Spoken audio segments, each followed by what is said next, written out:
Assalamualaikum warahmatullahi wabarakatuh. Alhamdulillahirabbil alamin. Assalatu wassalamu ala Rasulillah Sayyidina Muhammad wa ala alihi wa sahbihi ajmain. Amma ba'du. Saudaraku, ngobrol santai ya. Kita akan membahas bagaimana cara merubah nasib. Ya, sebenarnya materi ini sudah ada bukunya. Kami sudah cetak sebuah buku dengan judul Merubah Nasib dalam 13 hari dengan 13 amalan.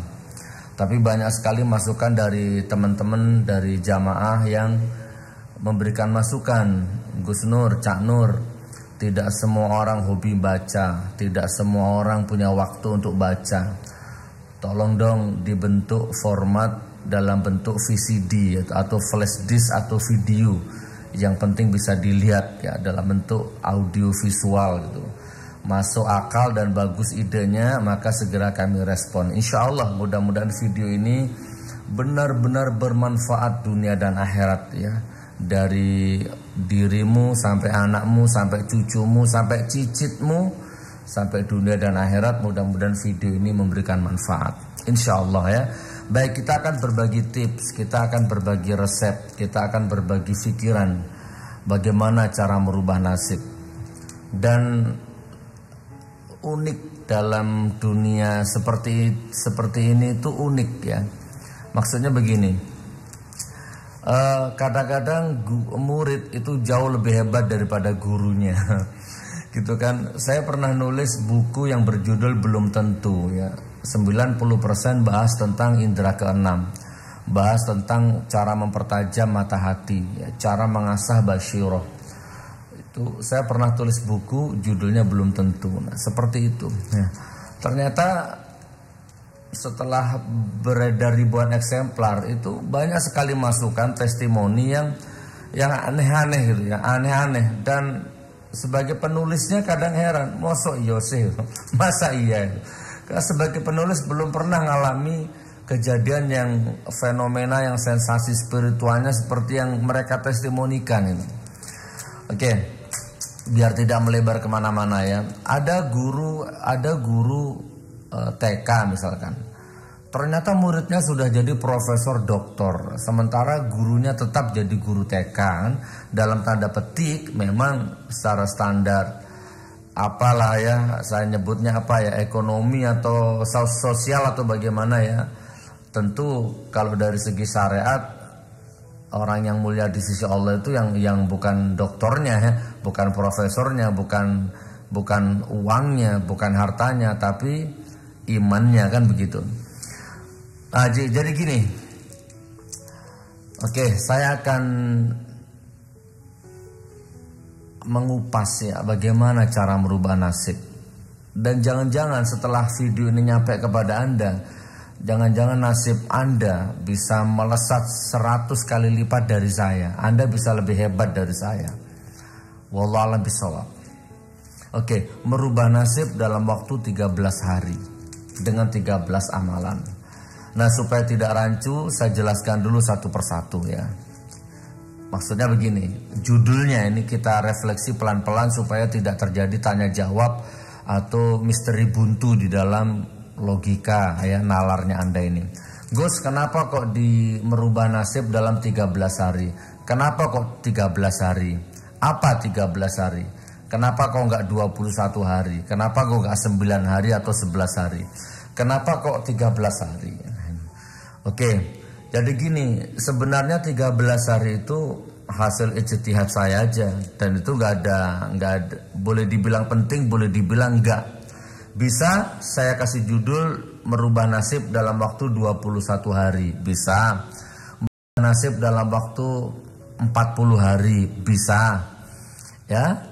Tapi kenapa kok saya tulis 13 hari? Ya nggak apa-apa, ya kebetulan aja. Ya, saya punya pesantren namanya Karomah 13. Ya, saya punya perguruan silat dulu juga Karomah 13.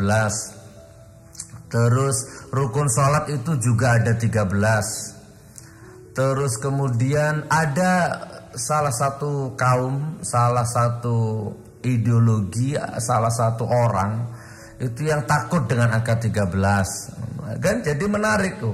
Kenapa kok orang takut dengan angka 13 ini? Nah, begitu. Ada juga saya pernah baca artikel bahwa angka 13 itu angka sial, bahkan angka yang mengandung simbol simbol dukunnya Raja Fir'aun. Apa namanya itu ya? Ada di buku Merubah Nasib itu saya bahas itu. Kabalah atau apa itu? Raja Fir'aun punya dukun yang punya ilmu hitam namanya, mohon maaf kalau saya salah, itu Kabalah kalau saya tidak salah. Dia punya simbol kayak angka 13 gitu. Maka beberapa arsitek dunia ya, beberapa arsitek Eropa itu kadang-kadang lu takut dengan angka 13. Ya kan ada gedung lantai 20 misalkan, itu angka 13-nya nggak ada. Ada hotel gitu ya, kamar 13 nggak ada.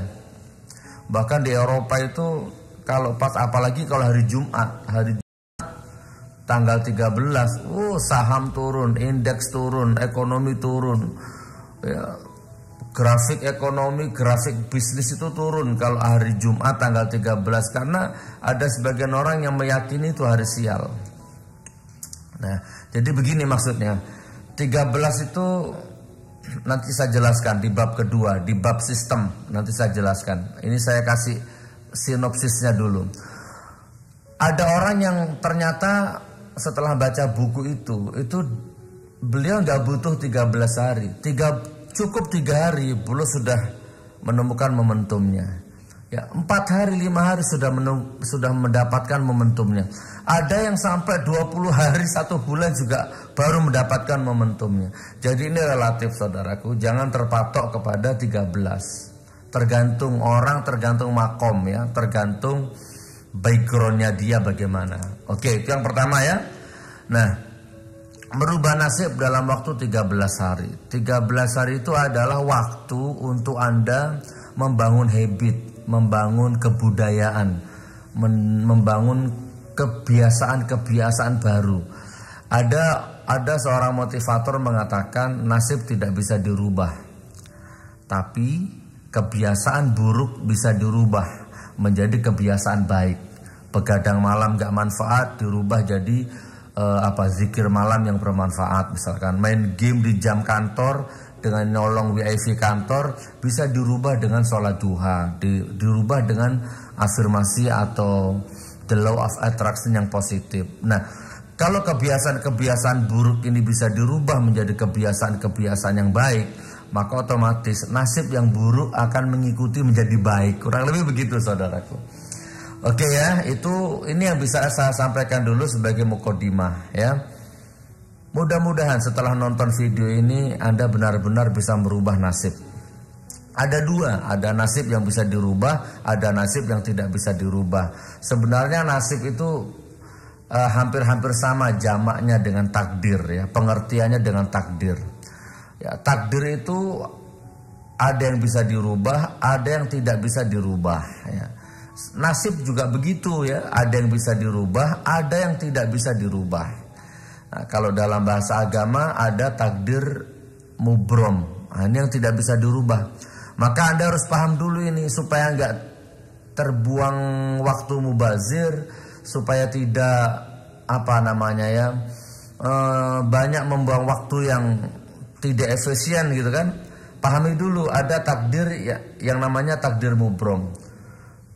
Oke, takdir mubrom ini nggak bisa dirubah dan Allah tidak memberikan celah atau ruang sedikit pun untuk manusia bisa main-main di takdir mubrom ini. Kalau maksa, celaka dunia akhirat hidupnya. Apa contohnya?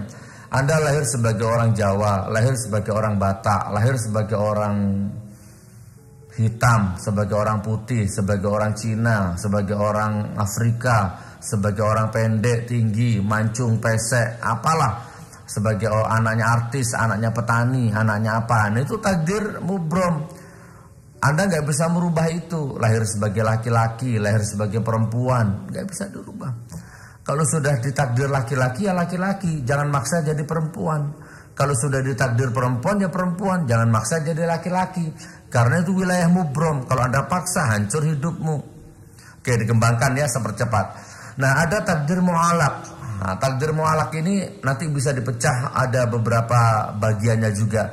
Tapi saya kasih yang sederhana sajalah pembahasannya. Ada takdir mu'alaq. Takdir mu'alaq ini bisa dirubah dan Allah memberikan ratusan, ribuan, bahkan jutaan peluang variabel ya untuk manusia merubah itu takdir mu'alaq itu. Contohnya sehat jadi sakit, sehat jadi sakit atau sakit jadi sehat, miskin jadi kaya, menderita jadi bahagia, ya kan? Itu kan bisa dirubah. Aku kok sakit-sakitan terus ya? Kok sudah setahun ini kesehatanku ngedrop, ekonomiku ngedrop? Nah, itu kan bisa dirubah. Banyak dalilnya. Ya, Allah tidak akan merubah nasib satu kaum kalau kaum itu tidak mau merubah nasibnya sendiri. Banyak. Nanti kita bahas di bab-bab berikutnya. Nah, sehat dari hidup sakit-sakitan, hijrah menuju hidup yang penuh keberkahan dan kesehatan itu bisa dirubah. Banyak peluangnya, banyak konsepnya, banyak ide, banyak imajinasinya. Begitu saudaraku ya. Oke, ini mukadimah saya, mudah-mudahan manfaat ya. Jadi sebelum kita masuk ke materi, pahami dulu ya bahwa mudah-mudahan saya doakan setelah nonton video ini nasibmu berubah. Dan kan ada pikiran logika, nalar, ada pikiran spiritual, ada syariat, thariqah, hakikat, makrifat kan begitu. Kalau secara syariat, saya berani tanda tangan di depan notaris bila perlu. Secara syariat ini tanda tangan. Kalau Anda amalkan amalan-amalan ini, nasibmu berubah. Kalau nggak berubah, saya ganti rugi. Karena ini ilmu fisika, iya, ilmu gravitasi, iya, ilmu pasti 1 + 1 2. Barang dilempar ke atas jatuh ke bawah, gravitas. Kalau Anda amalkan ilmu ini, Anda sukses. Oke saudaraku, mudah-mudahan Anda sukses. Amalkan ilmu ini ya. Ada 13 amalan. Apa saja? Selamat menyimak. Bismillah. Pinjamkan flash disk ini, tontonkan video ini, wariskan video ini ke anak cucumu, ke teman-temanmu. Ada teman galau, pinjamkan video ini. Akan menjadi amal jariyah berkepanjangan sepanjang hidupmu dari dunia dan akhirat, insya Allah. Selamat ya. Setelah nonton video ini Anda dapat harapan baru, masa depan baru, konsep baru, imajinasi baru, ide baru, kosakata baru. Ya, Anda dapat silaturahim baru dan insya Allah Anda akan dapat masa depan yang baru.